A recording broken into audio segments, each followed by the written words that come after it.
Welcome to the YIVO Institute for Jewish Research. My name is Alex Weiser. I'm the Public Programs Director of YIVO. We're really pleased to have you here with us for today's lecture, The Master's Tools, Jews and Music in Revolutionary Eastern Europe. This lecture is the first lecture of our annual Yiddish Civilization Lecture Series, which is a series that grows out of our Uriel Weinreich Yiddish Summer Program in Yiddish Language, Literature, and Culture. This series is both a part of the curriculum for the students, and it's also open to the broader public. And it serves as a kind of introduction to the breadth and the depth of Yiddish civilization, with topics ranging from history and historiography to literature, poetry, folklore, theater, music. This year's series runs from June 23rd to July 21st, with Tuesday lectures in Yiddish and Thursday lectures in English. Today's lecture we're really delighted to have James Loeffler here. James Loeffler is the J. Berkowitz Professor of Jewish History at the University of Virginia, where he also serves as the Director of the Jewish Studies Program. He writes widely on modern Jewish history, from anti-Semitism to Zionism, with a focus on the overlooked ties between the Jewish past and the global present in politics, law, and culture. His books include Rooted Cosmopolitans, Jews and Human Rights in the 20th Century, and The Most Musical Nation, Jews and Culture in the Late Russian Empire. His writings have appeared in the New York Times, Washington Post, Wall Street Journal, Tablet, Mosaic, Haaretz, and many others. And for a brief time, James Loeffler was a sound archivist at YIVO. So we're very happy to welcome him back for this lecture, and thank you so much. Thank you very much, Alex. And it is a pleasure to be back at YIVO, as you heard from the introduction. I have ties there, and I'm looking forward to sharing this lecture with you and the discussion that we'll have at the end of the hour about Yiddish culture, Yiddish folk song. And as you'll see throughout my presentation to you today, there's some wonderful ties to YIVO, the research that goes on there, the incredible archives of the East European Jewish past that exist there, and also a place of creativity, right, and a place that continues the Yiddish cultural tradition as it goes into the future, which involves many of the people tuning in today who are YIVO language learners and other people with other connections to the institution. So I'm happy to be back, and what I'm going to do today is share a lecture with you, and I'll start by sharing the screen with the presentation that I'm going to use to guide us through this. Let me just set this up.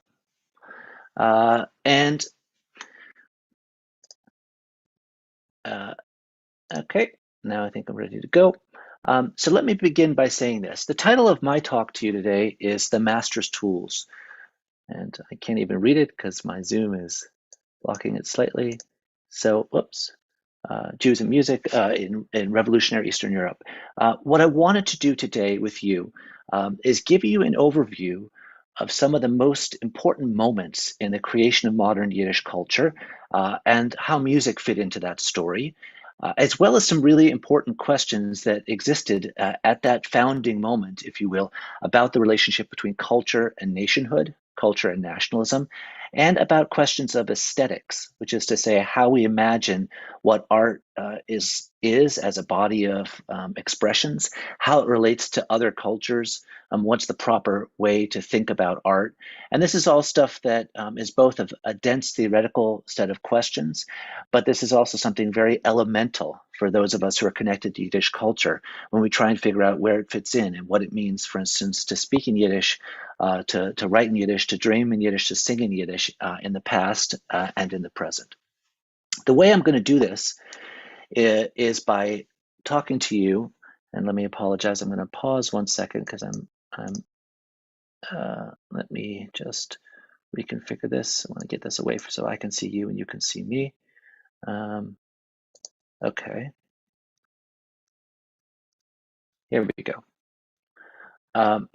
So the way I'm going to do this is by telling a story, and it's a story about two men arguing in 1900 and 1901 about Yiddish folk songs. And from there, I'm going to go into describing a larger moment that they were part of and what happened for both of them in their evolution through Yiddish culture.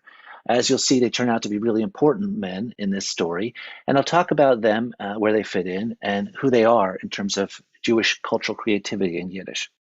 So this story begins with the publication in 1901 of a collection of what's known as Yiddish Volkslieder. Now, the author of the collection was a guy named Mark Varshavsky. And throughout, I'll be sharing some Yiddish text here along with English translation, so you can read along whichever works for you.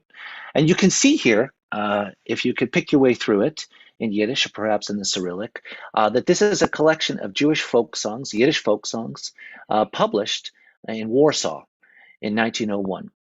Now, Varshavsky is not one of the main two men, but he's a part of the beginning of the story because Varshavsky was a kind of poet, songwriter, and failed lawyer who was discovered by none other than Shalom Aleichem. Shalom Aleichem, you'll know, of course, is the great icon in Yiddish literature.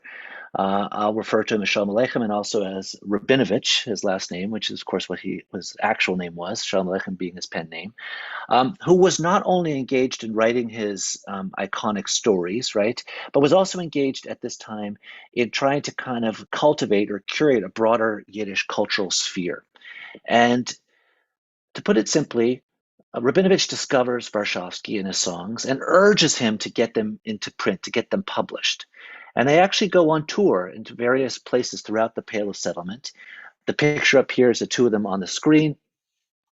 You can see Rabinovich or Shalom Aleichem there with the glasses, sitting just off the middle of the second row, and then Varshavsky sitting on the other side of the gentleman in the center at this gathering in July 1900.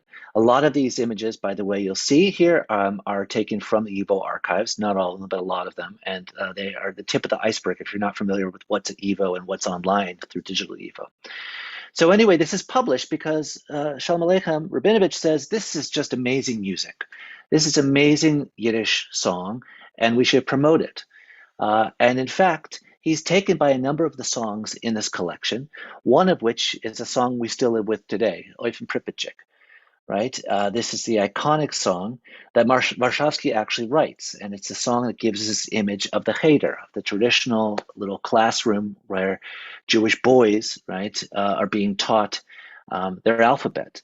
And it becomes a centerpiece, kind of a symbolic song that's wildly popular already within a couple years of its emergence, so much so that it's published, as you can see here, in New York City a few years later as an old traditional Hebrew melody, even though it had been written and first published, I believe, in 1899.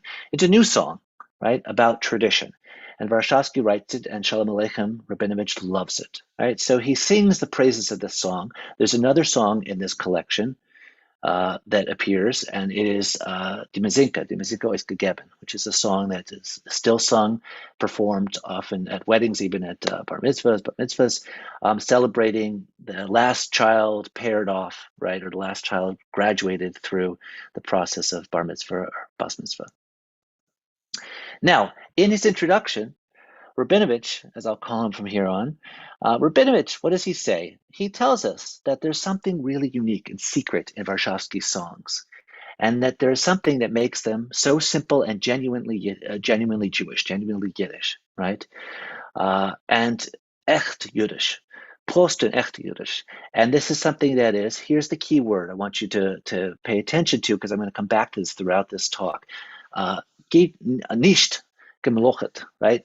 Not artificial, not overworked, not overwrought, and such true poetry. Who among us is not familiar with the portrait of the Jewish cheder? And then he begins to quote from Pripitchik.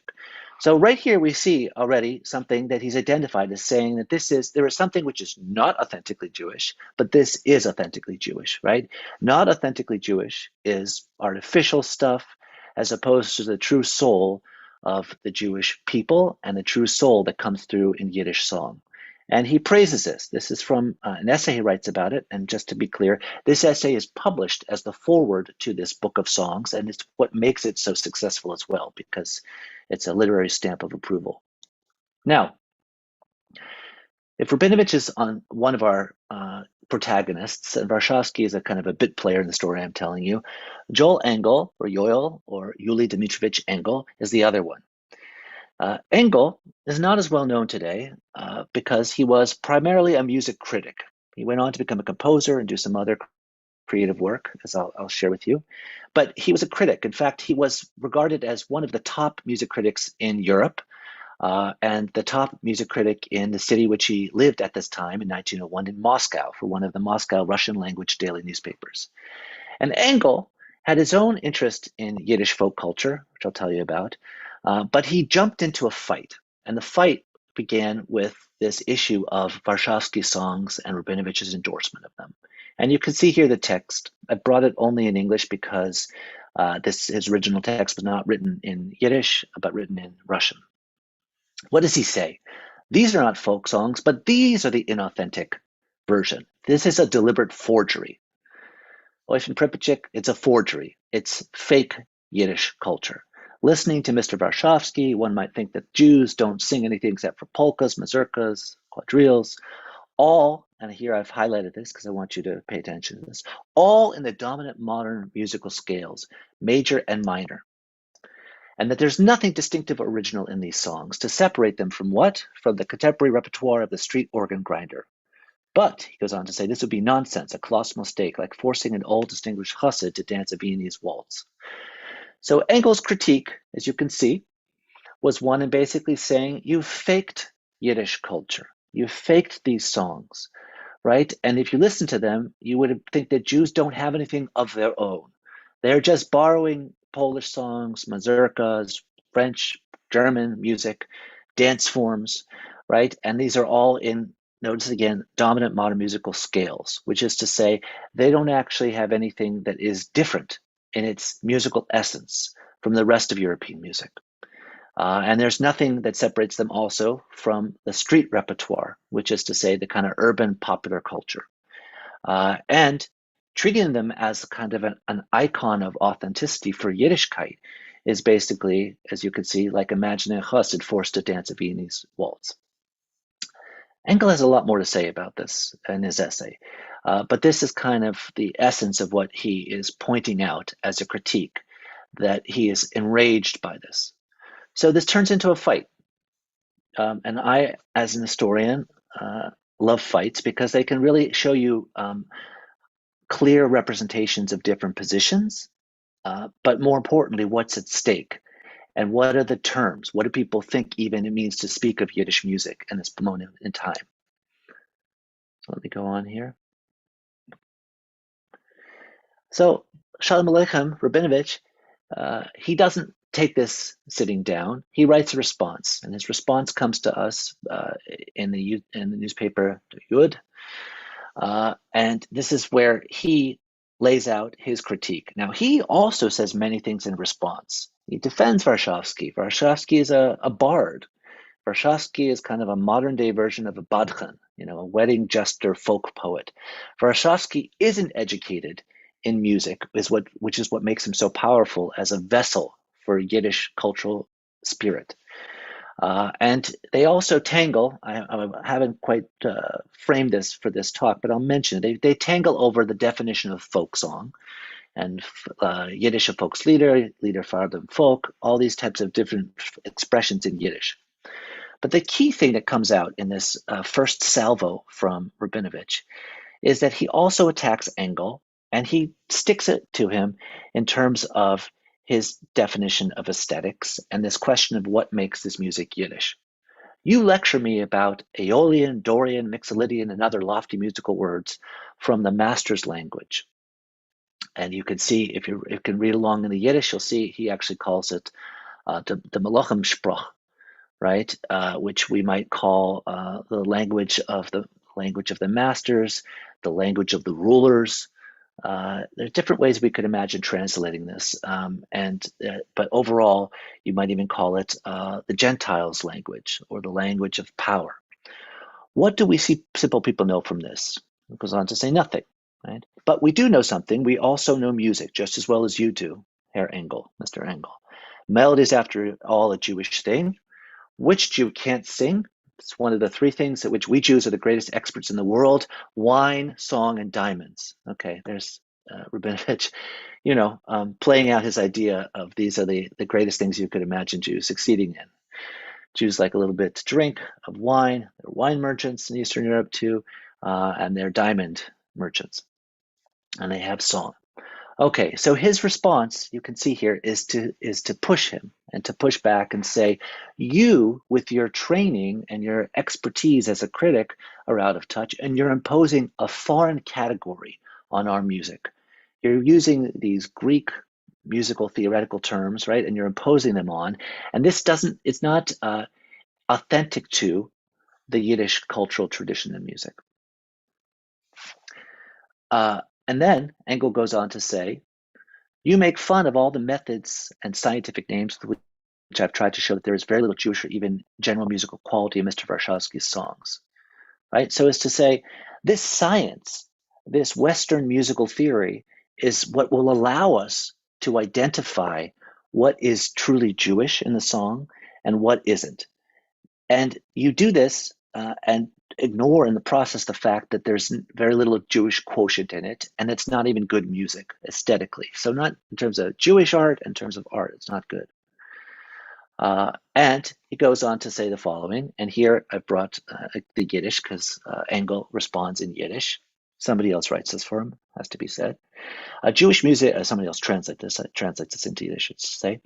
Jewish music does exist, completely distinct and full of original beauty.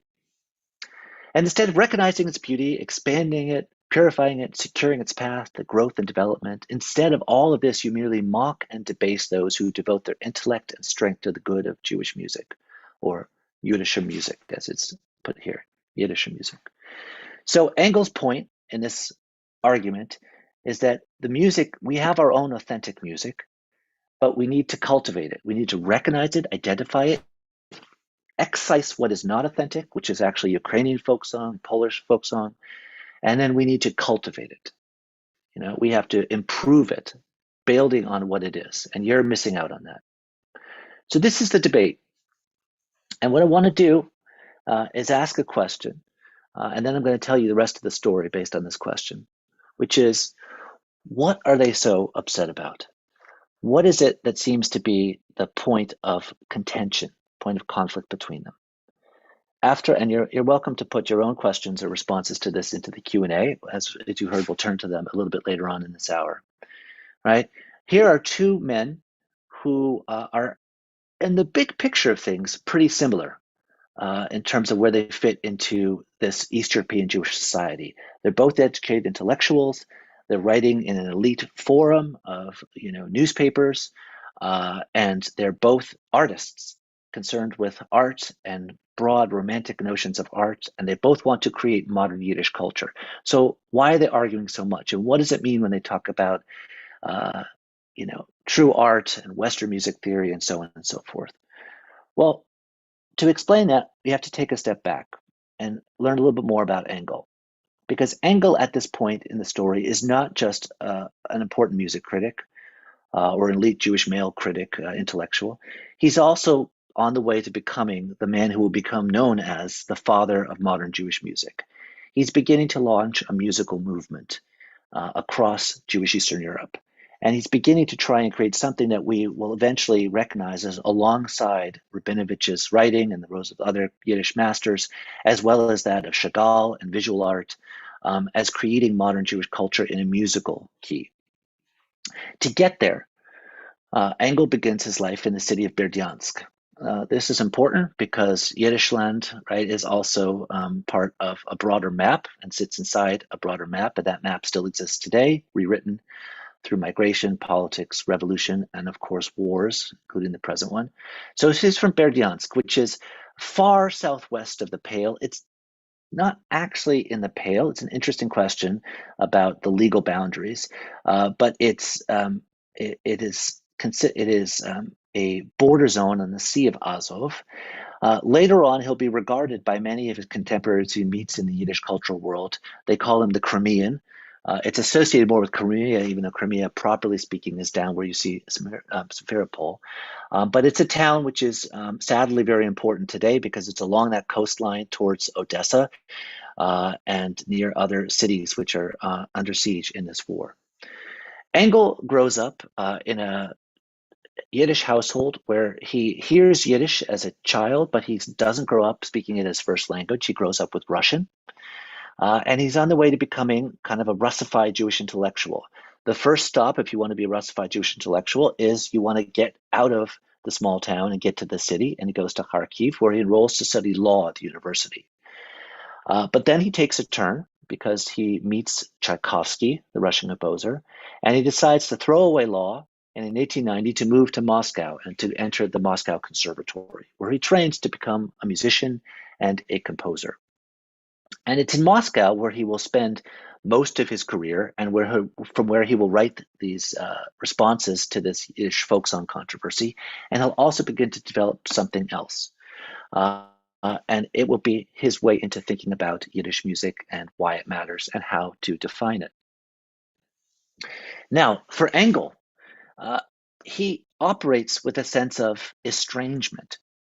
He doesn't grow up in what he thinks of as the Yiddish heartland. He doesn't grow up in a shtetl. He doesn't grow up with a lot of constant contact with Yiddish culture, Yiddish language, and yet he is very drawn to it. In the 1890s in Moscow, he's drawn to this, and he begins to kind of look backwards to a past that he himself never experienced.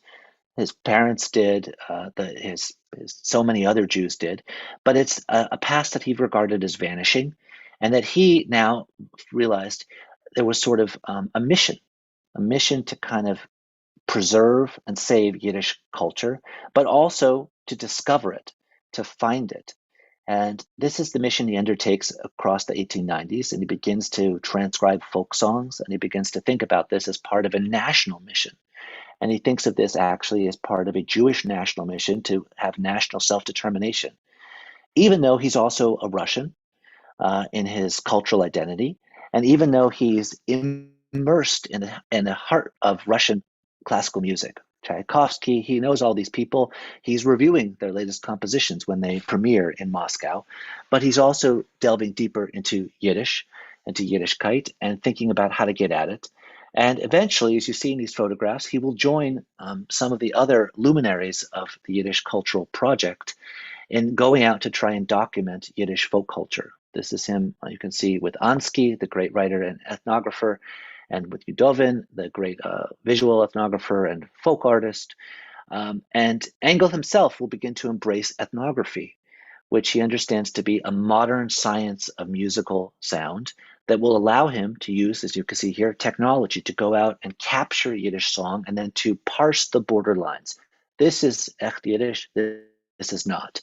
This is truly Jewish, this is not, and to cultivate it thereon. He does this through a series of research efforts, which culminate, although it doesn't actually happen until after the turn of the decade and until the 1910s, really until 1911 and 1912, when he goes out into the Pale of Settlement. And that's when he goes that final leg back to a place he's never been, to the shtetls, equipped with this new technology of the gramophone or the phonograph to go ahead and document it. And part of what impels him to do it is a sense that he's hearing the music of Varshavsky and others, and he says, this isn't truly Yiddish, right? He has a sense that it's not Yiddish because it sounds too much like other sounds. It's not Yiddish because it's contrived. The melodies themselves have been composed by an urban person who is an elite intellectual instead of emerging organically from the sound of the Yiddish peasant. Now, as you know, Jews are not peasants. So he has this complicated notion of where to find the true people. Russian musicians are also going out, right, as are Hungarians and Ukrainians and Poles to find it, and they're looking to peasants to find the sound of the people. So Jews are fit in differently into Eastern Europe, but his closest parallel will be Jews who he thinks of as truly still traditional and living in the shtetls. And he takes this gramophone with him and lugs it town to town. And this is a recording session. The man with his face away from the camera is Engel, setting it up and also trying to convince these people to sing songs for them. Now, this is an hour-long presentation, and I don't want to be rushed at the end. So I'm going to just play a very small snippet from one of the field recordings to give you a taste of it. And there are lots of ways to find out through YIVO and elsewhere about these recordings that have been preserved and what they are.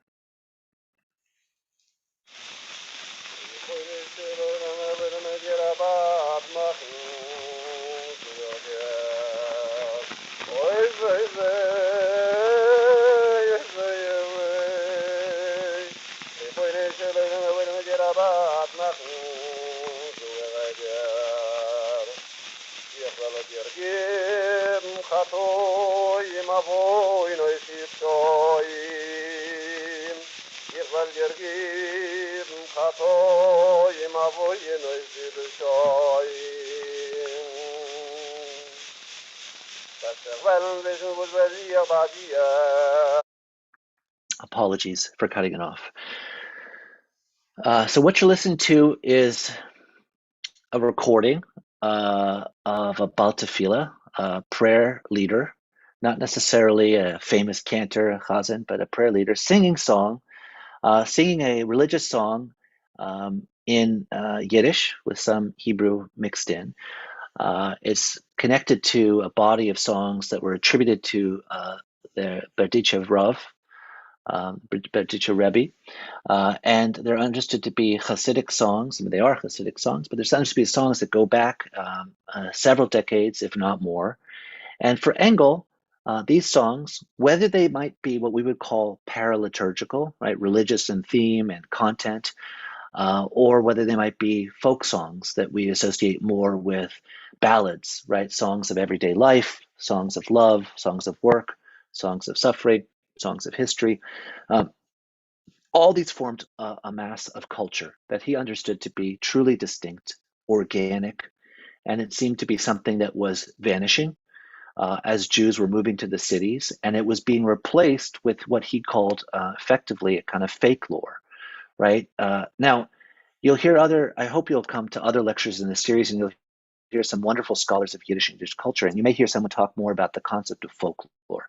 But the most important thing to understand for this moment is folk, as in folklore and folk song, is a concept that is made in modernity to define something in opposition to modernity. That is to say, it's made to define something which isn't commercial, which isn't urban, which doesn't seem to be composed by any discernible author or composer. It's supposed to be timeless, organic, rural, right? And this is something which is a creation of a moment in time where there's anxiety about these changes and so Engel that. And that's why he's so upset by the idea of someone writing a song and 3 years later it becoming viewed as a timeless 1,000-year-old lullaby, right? Rabinovich, I will point out, Rabinovich is somebody who is very sneaky and cynical about this, and he will say to Engel in their exchange, well, some of the songs that you think of as timeless were composed only years ago, including a song that I wrote called Schlaf mein Kind. And so maybe you should not be so literal and so obsessive about this idea of it, because maybe what makes it kosher is the Yiddish language. Maybe it's the language itself that makes our music and our culture distinctive. And maybe you shouldn't try and parse the melodic strain in it, which can't be fully separated. Maybe that's not the way culture actually works. But language gives us a different sphere where we can define what is Yiddish and what is not. Part of this anxiety and part of this moment is also about technology. And one of the ironies is that Engel has to use modern technology to try and save a culture which he views as disappearing under the impact of technology. As he goes out from shtetl to shtetl, he finds in some places people have already started listening to commercial recordings of Jewish music. And some people offer to create songs for him. Oh, you want a song? I'll write one on the spot, right? And Engel insists that true Yiddish folk song doesn't have authors. Or if it has authors, it kind of gets anonymized and folklorized over the period of decades, if not longer. And then it has to be, however, plucked by him like a flower and then preserved, right? So there's a complicated dialectic here of authentic and then cultivation. What's the result of all this? Engel begins to develop his own theories as well as his own movement. And already, although it'll take him a decade plus to get actually to the shtetls of the Pale, already he's beginning to perform music that he's transcribed in 1901 as a response to Varshavsky and to Rabinovich. And this is the first of a series of concerts that begin to appear. There had been nothing like this in Jewish cultural history, ever, with the small exception of some musical concerts performed for Jewish holidays before the holidays began, in the Baroque period, about 150 to 200 years before, there had never been a public performance in a concert hall. In fact, there had never been in a concert hall of traditional Jewish culture reframed as concert music. So there's something, again, radical about this, even though it's about saving tradition and about saving folklore. What Engel does is take these songs and then he makes his own settings of them. He takes the melody, which he considers to be the essence, and then he puts underneath it a harmonic accompaniment. So he will classify the melody as true Jewish, and he'll also emphasize it's not the same as Western music, belongs more to the Middle East. But then you put it with Western harmony, and you literally harmonize it and create something which is compatible with European culture and modern classical music. So this is what he does. And out of this grows this process of more and more developing this into a body of Yiddish art music. On the left here is a piece of music by Engel, Mein Taten's Niggen, right, my father's melody. And as you can see here, this is a sheet music cover because it immediately has to be published in order to disseminate it. So again, you have to turn to technology, to the modern world of commerce, to urban culture, to disseminate the folk culture, which has already been transformed through the hands of a composer. What's interesting here also is if you look at that melody, Taksim, this is a klezmer melody. Engel gets it from another gentleman named Kisselgoff, who gets it from a famous klezmer named Pedotzer. And this is a melody that is then turned into a piece for quintet, 2 violins, viola, cello, and clarinet. So again, it's a quintet which is trying to imitate the sound of traditional klezmer, but doing it in a classical form. And the person whose name you also see up here is Beileson, as in Shimon and Simeon Beileson, who was a close collaborator of Engel at this time. He was a very, very virtuosic clarinetist who would go on to become clarinetist for the New York Philharmonic, and after he emigrating. And a taksim is actually a very, very old genre of klezmer music with interesting ties to, in fact, the Middle East and Turkish music. Now, out of Engel's efforts, a whole movement begins to grow. I'm not trying to endorse a kind of great man theory of cultural history here. It populates itself through lots of different people who come up, mostly men, but some women. And the key thing that all of these young composers and musical activists share is that they are all conservatory trained. They go off to learn with the great masters of Russian music. In this picture, you see Rimsky-Korsakov and Alexander Glazunov sitting there. Korsakov with the beard in the middle, Glazunov with his arms crossed, looking away on his right. And surrounding them are a number of young musicians, many of them who come from shtetl and others who come from places more like urban centers like Engel, and converged in Petersburg, in St. Petersburg, to study in the conservatory. And out of this develops, again, more and more a culture of concerts, a culture of music publishing, a culture of musical composition, in which they're determined to create a Jewish national music, which will sit alongside Russian classical music, Hungarian music, and so on and so forth, while retaining its organic link to Yiddish culture. The question is, how different is this from what Shalom Aleichem, Rabinovich, and the great writers are doing? In fact, there are an awful lot of parallels. And one of the interesting things about this is that you can find these interconnections even among sparring partners, right? So Rabinovich, pictured here at his writing desk, writes a novel, or a novella, one might say, called Stempenu, the famous one about a klezmer. And in fact, the klezmer is the same klezmer, Pedotzer, who is responsible for the melody that is turned into this composition by Engel. Now, we could take it a step further in complexity and point out that Pedotzer may have been a traditional folk musician, but he composed the melody, right? So folk musicians also compose melodies, right? So already it's composed and created in a modern sense because it still has a name attached to it. But this is the source of both a musical expression as well as Yiddish cultural expression. A note, Stempenu, the novel, is a fascinating work of art because it's a meditation on the very idea of whether Jewish art exists and what it means to write it in modern Yiddish. It also is called a Yiddish roman, a Jewish romance. And Rabinovich, in the introduction, right, in Shalom, asks this question about whether Jews even have love literature, right? Do we have that, or is that a goyish zach?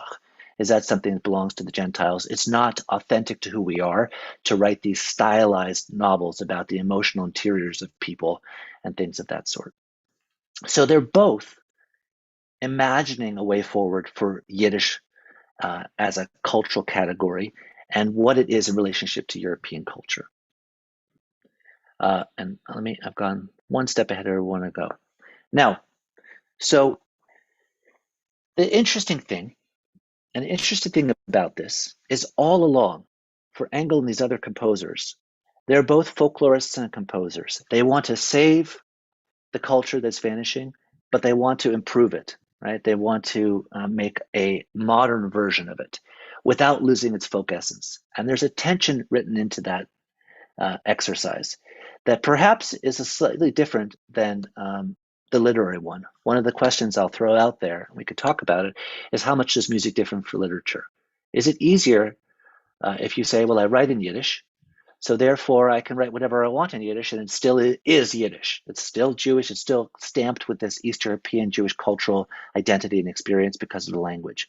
Or is that not true? And if you write music, are you something unbounded that doesn't have the same frame on it, so it's harder? Or is it ultimately the same exercise, just taking a slightly different form? The composers I'm talking to you about in folklorists wrestle with this, even as their movement begins to spread and spread across the Russian Empire, and it develops interest elsewhere in the Jewish world and the Yiddish world at the time. As they do that, they struggle at every juncture with this question I've just asked. How do you preserve the folk authenticity? One of the things they want to do is publish music, but they're worried if they publish it and sell it commercially, then they're going to commercialize it, which is going to defolkify it. They want to make recordings because recordings are booming right across the Jewish world, the whole recording industry. But they worry if they partner with a recording company, it will be turned into shund. It'll be turned into cultural dreck, popular music, not folk music that's artified, if you will. And they actually struggle with the whole question of aesthetics, which is how should you actually teach people to perform it? One of the things I found, and I'm speaking to you from research done in the archives, is a fascinating document from late in the story, around 1917, actually it's in 1918, when these composers propose a training school in which they will take conservatory students, people training to become classical musicians, who want to perform Yiddish folk music or Yiddish art song. And what they will do with it is they're going to have a class where they're going to teach them proper traditional singing techniques.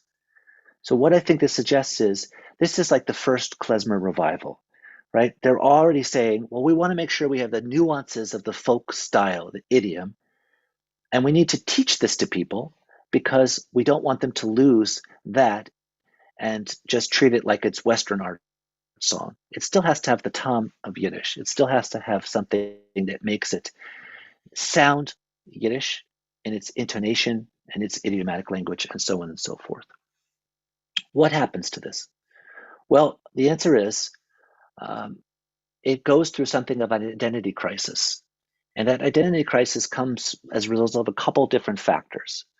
One factor is modernism, which is to say, as European culture is changing, right, the whole idea of romanticism, that you delve into the folk and you extract something and that becomes the true, authentic standard by which you judge art and by which you create art as representing reality. And it's turning towards modernism, right, which is new approach to art and abstraction, dislocation. That world is not what needs to be represented. Instead, it's the changing character of reality as people realize how much they've been dislocated by technology, by migration, by urbanization, by secularization, by all these forces. And this affects these composers too. You may look at this picture and you see people who look old-fashioned, pre-revolutionary Russian Jews, but they're very much watching what's happening in Paris and what's happening in Berlin, and they're creating it in Russia too in terms of a musical experiment with modernism.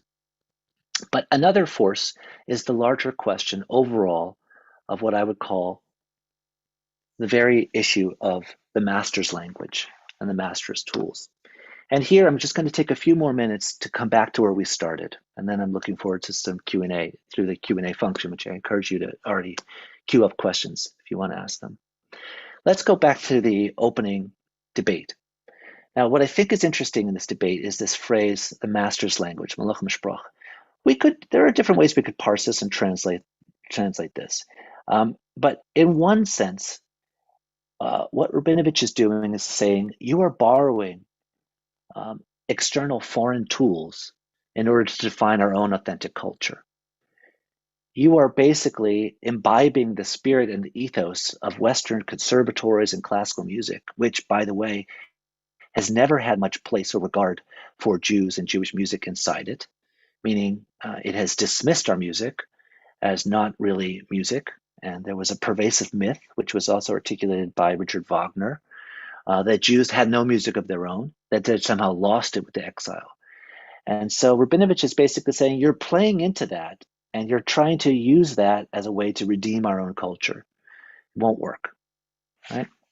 Now, to be provocative, I want to put this against a very different expression, because this concept of the master's tools comes to us from Audre Lorde, a very interesting Black feminist, lesbian feminist, who writes about this whole question of what it means to be a minority, perhaps a double minority, a triple minority, on the margins of society, trying to use society's categories. In her case, she's actually talking about universities and literary criticism to make sense of yourself, express your identity, and also preserve who you are, and articulate it as a position of critique against a society which doesn't necessarily value you. And this iconic talk that she gave, which has spawned, more, endless amounts of cultural theory, some of it very profound and some of it sort of obvious, I think.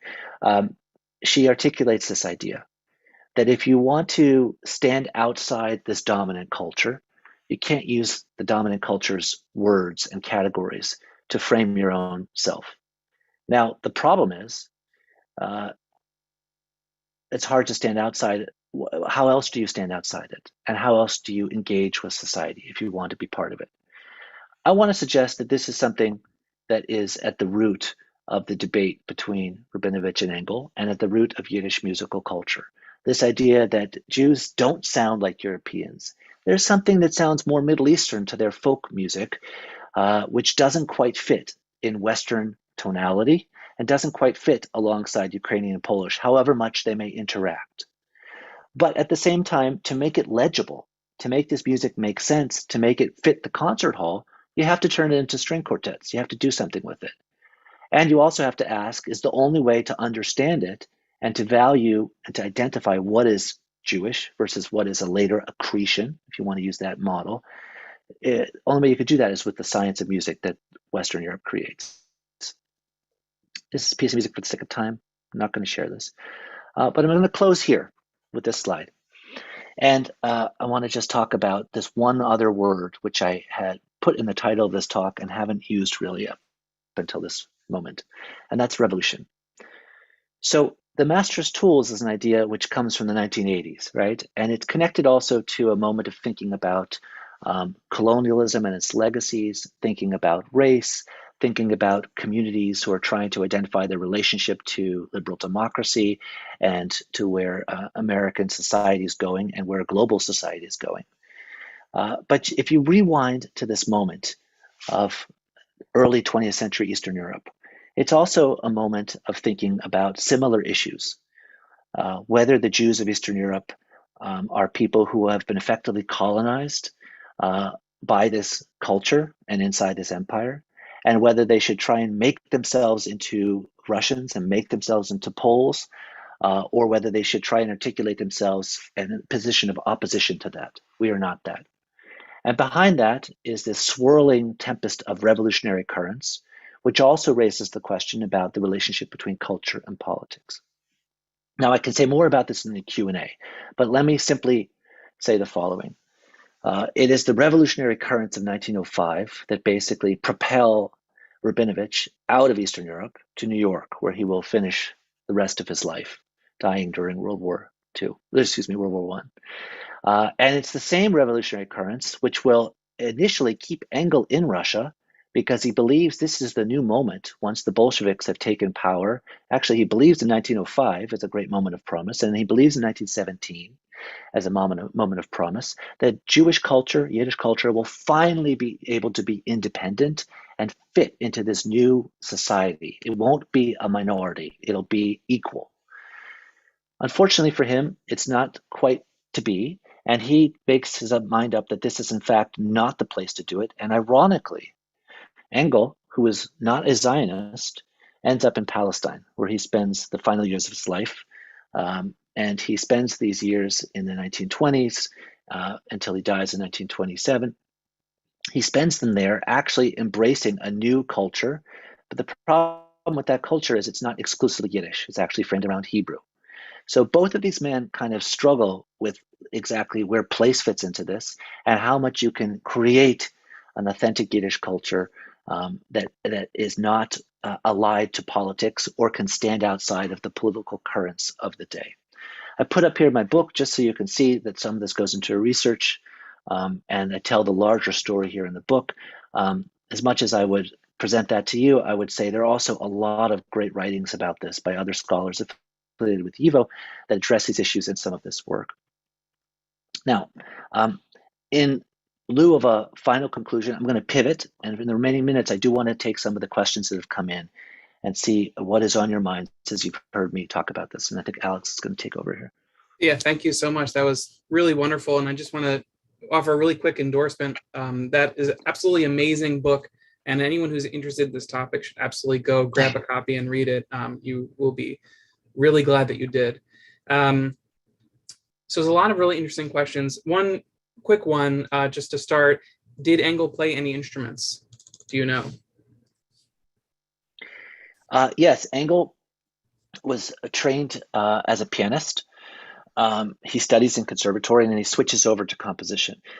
He rarely performs himself, but he does compose, as I mentioned, and he's an active composer, although we have a relatively small body of work of his own compositions compared to some of the other people who are in the story that didn't get named today. There's a lot of stuff, and a lot of stuff of his is still left in manuscript, never published.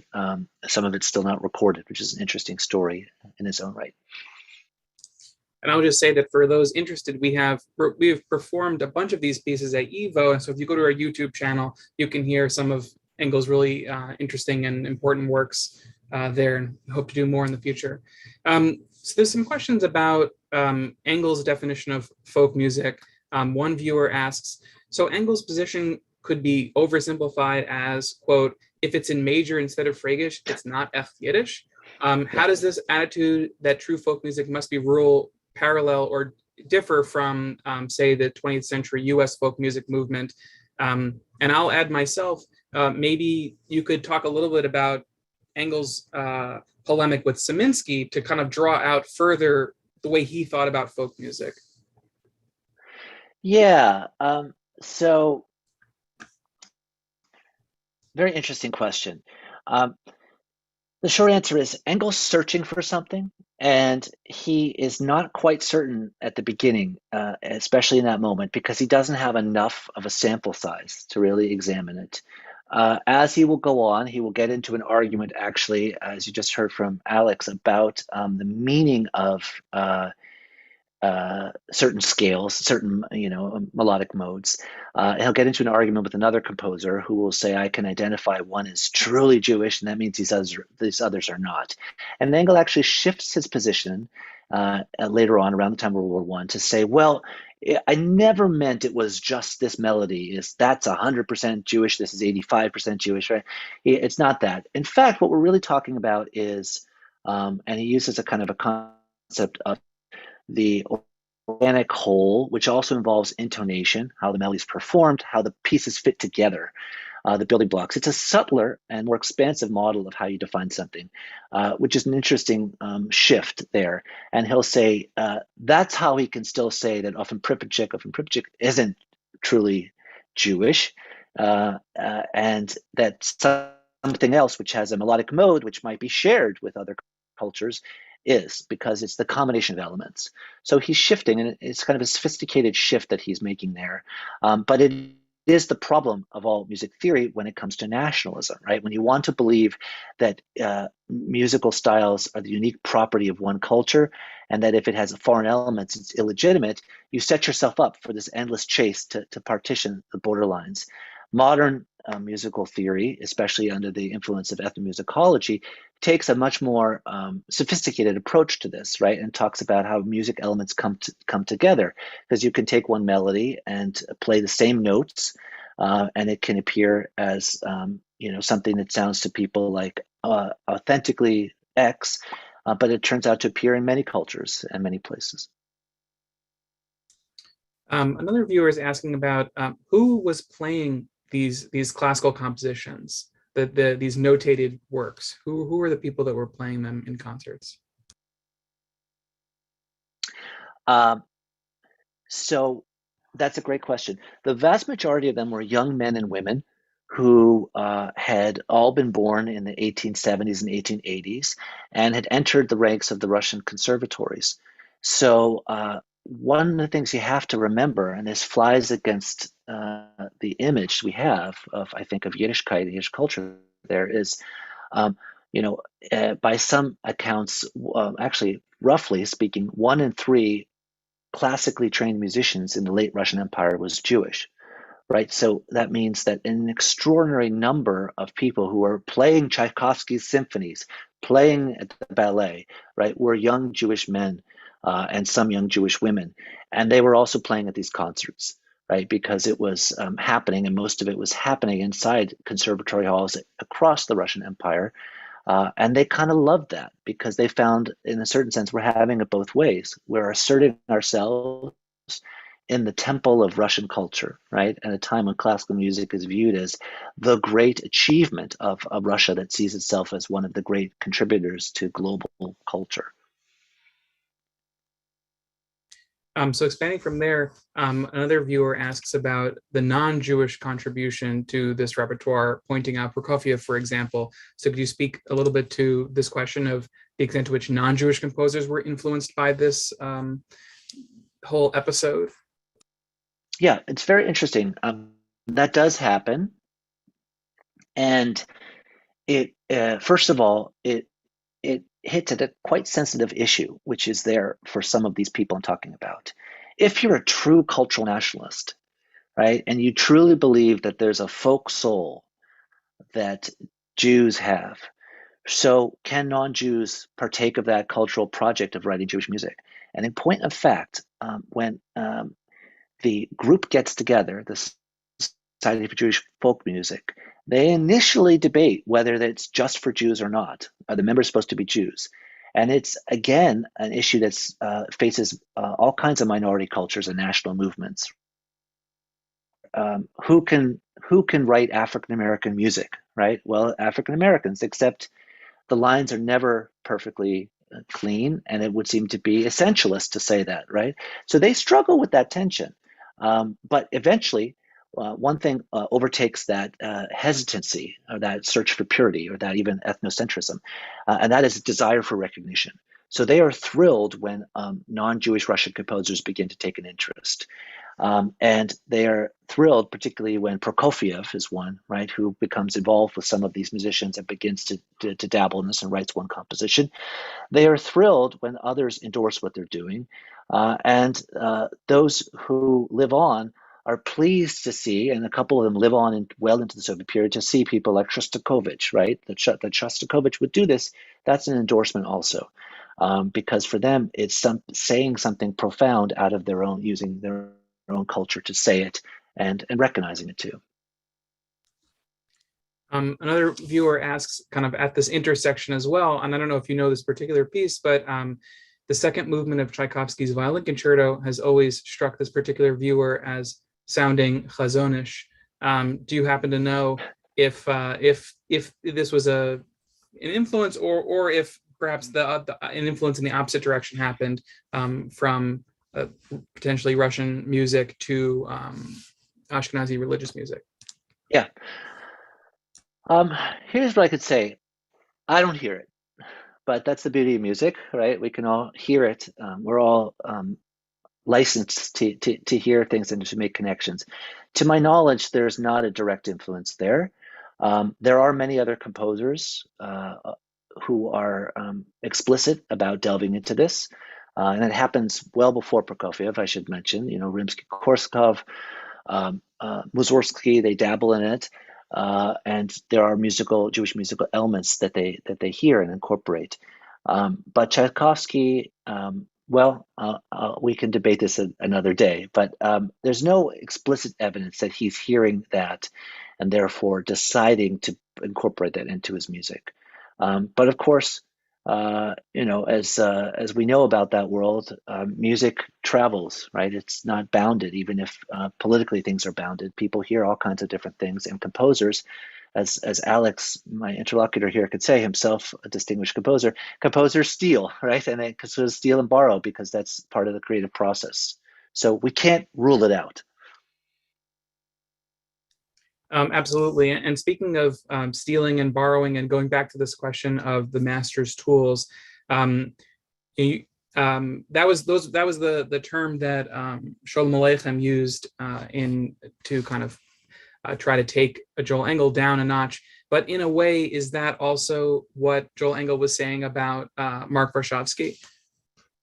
Yeah, I think that's right. You could flip it around, right? He's saying you've gone in search of authentic culture, but what you've actually done is mapped somebody else's culture onto ours, right? So, and notice that image he used, which is to say, image of a chassid dancing Viennese waltz. So he's saying Jews sing this stuff, and the average person sings this stuff, but they're singing something which isn't really theirs. So yeah, he does effectively do that. As the debate goes on, it becomes clear that so much of their arguing is about what gets to be called folk and folk songs, right? And as I'm suggested here, it's a proxy for all kinds of different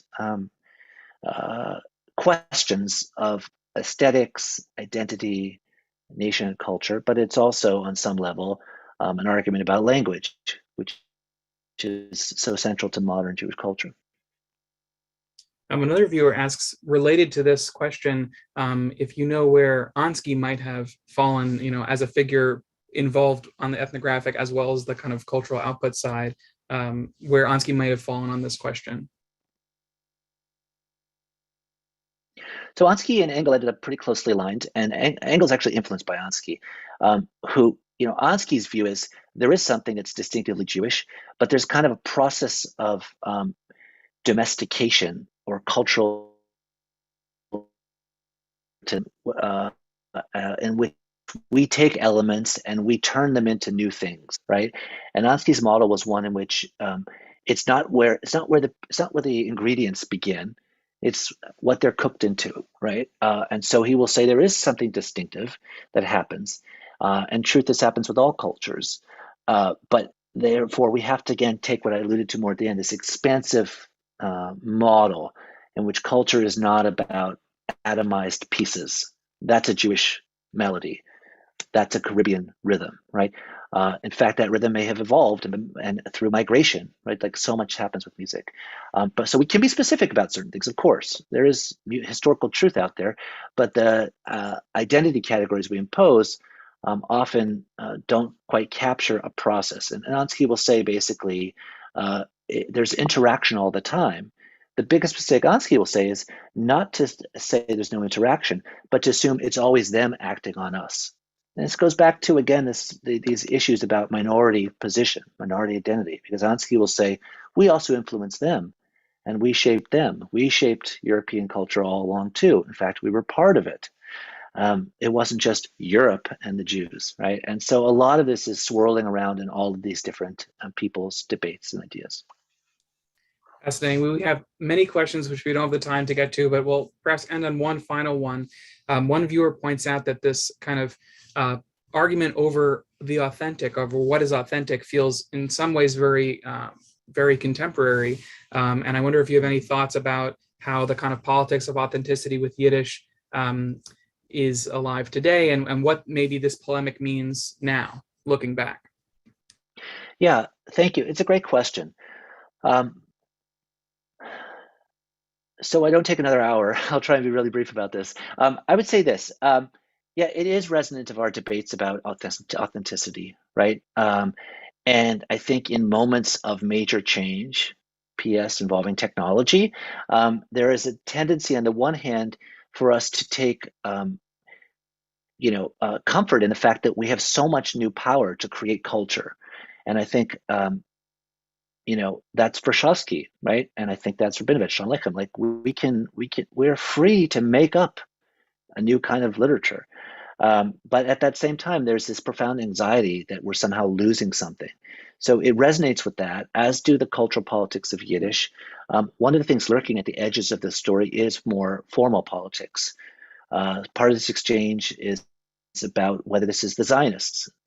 Engel accuses them of being Zionists and thinking this is a kind of mistake for the Zionists. Engel is not a Zionist. He's closer to the Marxist left, although he ends up being much more of a kind of Jewish, I wouldn't call him a diaspora nationalist even, but he's struggling. And I think we struggle today with Yiddish because there's a tendency to try and ask it to play the role of either a substitute for politics or religion, or to say that it is key to socialism. No, it's key to orthodoxy, it's key to this. So that, of course, has a backstory. And we are, like them, trying to ask the question, can culture unify?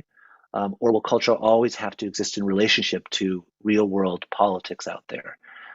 And I think we can take some inspiration from them that they didn't have all the answers and they changed their minds, but they also created so much stuff that we now take for granted as kind of the basis for tradition, right? And we build off of that. So we can kind of, we can authorize ourselves to take those risks too, even as we recognize that we're in a familiar position. Thank you so much. This has been a really wonderful lecture, and we're grateful for you being part of the series. Well, thank you, Alex, and thank you, everybody, for tuning in. I hope you'll go to many more of the great lectures by friends and colleagues of me and of Evo, and have a great summer. All right, take care, everyone. I'll leave the Zoom room open for a few minutes. That's where we'll stop the recording. But if anyone wants to take a look through the chat, we do have 8 more of these wonderful lectures coming up. My colleague Jane just put the link in the chat to where you can sign up. And it's just the beginning of a wonderful summer program. So thanks, everyone, for being a part of it. Thank you again, Jim.